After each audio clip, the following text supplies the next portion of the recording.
घटना के पीछे की वजह क्या है, इस बारे में हम बात करने के लिए आए हैं। मुस्लिम पक्ष के तमाम लोग हैं, खासकर अमन कमेटी के भी मेंबर्स हैं, इनसे बात करते हैं। सबसे पहले सर आपसे बात करेंगे, आपका नाम क्या है? जी मेरा नाम मखदूम खान है। खान साहब, आप अमन कमेटी के भी मेंबर हैं? जी बिल्कुल है। ये बताइए, अमन कमेटी के मेंबर तो हमारे साथ है, लेकिन इलाके में अमन है क्या? देखिए, अगर SHO साहब टाइम से कदम नहीं उठाते तो अमन चैन गायब ही था। जिस तरीके से इन हिंदू संगठनों ने एक तांडव किया है, बगैर परमिशन इन्होंने यहाँ पर एक मार्च किया और पूरा थाना घेर के रख लिया, और उसके बाद यहाँ पर मुस्लिम मोहल्लों में आकर नारेबाजी शुरू कर दी। अगर SHO नहीं होते, दिल्ली पुलिस नहीं होती, तो बहुत बुरा यहाँ पे हाल होता। मैं आपसे बात कहना चाहता हूँ कि आपने देखा कि किस तरीके से अराजकता फैली किसान आंदोलन में भी। उतना हम नहीं जाते, सुन लीजिए मेरी बात सुनिए। हम इस घटना की बात करते हैं।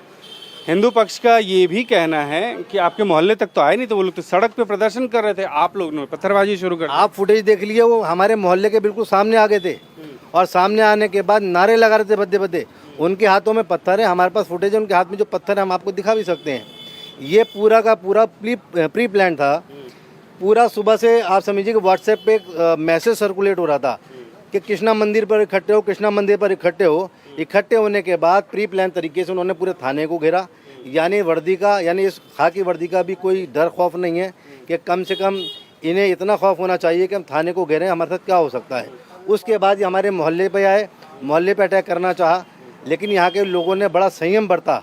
और मैं एक बात और कहना चाहता हूँ, जिस तरीके से यहाँ पे हमारे लोकल हिंदू भाई हैं, वो भी हमारे साथ कंधे से कंधा मिला के खड़े हुए हैं। उनके साथ हमारा प्यार मोहब्बत का नाता है। ये बाहर के लोग थे जो यहाँ पर अमन चैन खराब करने आए हुए थे। अच्छा, ये बताइए कि जो सूरजमल स्टेडियम की घटना है, उसके बाद इन लोगों ने मीटिंग की, दोनों के बीच की दूरी अगर आप देखें तो 1.5-2 किलोमीटर करीब की है। वहाँ की घटना का यहाँ पे क्यों उसका प्रभाव हो रहा है? सर, अपनी राजनीतिक रोटियां सेकने आए हैं।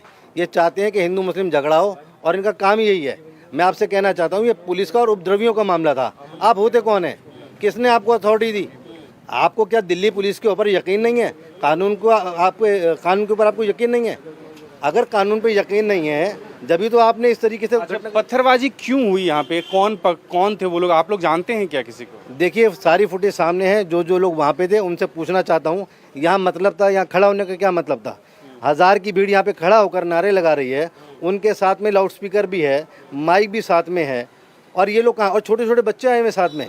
अगर खुदा न खास उन छोटे बच्चों के साथ कुछ हो जाता फिर क्या होता? कोई शिकायत की है पुलिस में इस बारे में? हाँ, अभी हम लोग DCP के पास गए थे। आपका पूरा नाम पहले? मेरा नाम अजीम फौजी है। और अभी हम लोग DCP साहब के पास से ही आ रहे हैं। हम लोगों ने एप्लीकेशन देखा, अभी DCP साहब से मुलाकात नहीं हुई है, इसलिए कि भाई ये जो अमन कायम है वो कायम रहे, इसको बार बार जिस तरह से कल हुआ है उस तरह से आगे भी ना हो, तो इसके लिए हम लोगों ने DCP साहब। पहले कभी इस इलाके में इस तरह की कोई घटना हुई है? नहीं, आज तक कभी नहीं हुई इस तरह की घटना, कभी भी हिंदू मुस्लिम में वो नहीं हुआ है। और हम भी कोशिश कर रहे हैं कि इस तरह की घटना ना हो, क्योंकि ये लोग बाहर से आए हुए हैं, हम अपने पास के वाले कोई नहीं है। जी जी, 40 साल से ताजिया निकले, 40 साल से ताजिया निकले, कभी कोई घटना नहीं हुई। अब पहली बार ऐसी घटना हुई है। और जिन्होंने भी ये घटना करी है, जो उपद्रवी हैं, हम कहते हैं उनको जेल में डालो, कानून के तहत जो सख्त से सख्त कार्रवाई हो। बसें टूटी पड़ी हैं, वो बसें हम भी इस्तेमाल करते हैं, हमारा भी नुकसान, सबका नुकसान है। लेकिन ये प्रशासन का मामला है। ये संगठन कौन संगठन है जो यहाँ माहौल बिगाड़ना चाहते हैं? इनके ऊपर सख्त कार्रवाई होनी चाहिए, और अगर नहीं करेंगे तो हम अदालत तक जाएंगे। घटना हुई थी, आप थे वहाँ पे मौजूद? मैं वहीं पे मौजूद था कल। क्या हुआ था?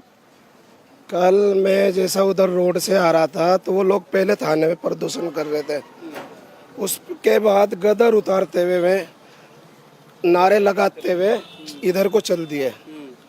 इधर आने के बाद में साथ में पुलिस भी थी। उन्होंने ये किया, इधर घुसने की कोशिश कर रहे थे कॉलोनी में। जैसे ही कॉलोनी में घुसने की कोशिश करी थी, कॉलोनी वालों ने रोके। शुरुआत किसने की थी? उस तरफ से पत्थर आया पहले। अच्छा, उस तरफ से पत्थर आने के बाद में जब उधर से पत्थर बजाना शुरू कर दिया, फिर इधर से भी बजाना शुरू कर दिया लोगों ने।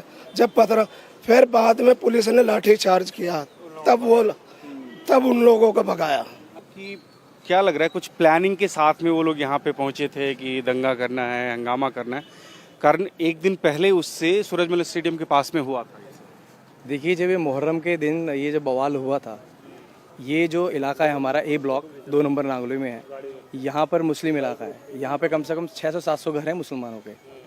तो जो ये बवाल हुआ था मुहर्रम वाले दिन, मैं आपको वहाँ से बताता हूँ थोड़ा सा शॉर्ट में, कि जब ये बवाल हुआ था तो वहाँ के लोग, यहाँ के जो लोग ताजिए थे वो वापस लौट के आ गए थे, क्योंकि जो डायरेक्शन था पुलिस का, दिल्ली पुलिस का, भाई यहाँ से आपको वापस जाना है, तो वो लोग वापस आ गए थे। लेकिन जो सुल्तानपुरी के और जो वहाँ के लोग थे उन्होंने दंगा किया, वो यहाँ का कोई भी लोग उस दंगे में शामिल नहीं थे। इंडिया टीवी हर वक्त हर जगह डाउनलोड करने के लिए सर्च करें India TV news Google play store या ऐप स्टोर पर।